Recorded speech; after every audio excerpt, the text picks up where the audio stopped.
হ্যাঁ, আমি ছোটোবেলা থেকেই যখন স্কুল লাইফ থেকেই আমি আবৃত্তি করতাম, ভালো লাগতো।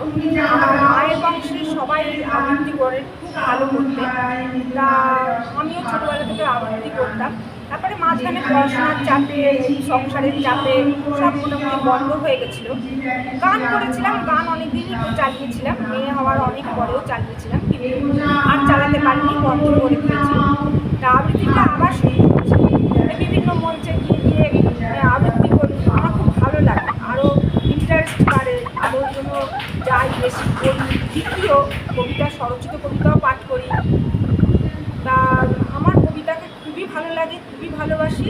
সেই জন্য আমি যেখানে সন্ধান পাই আমি সেখানেই ছুটি, সেখানেই গিয়ে আমি আবৃত্তি করি। ঠিক আছে, ধন্যবাদ।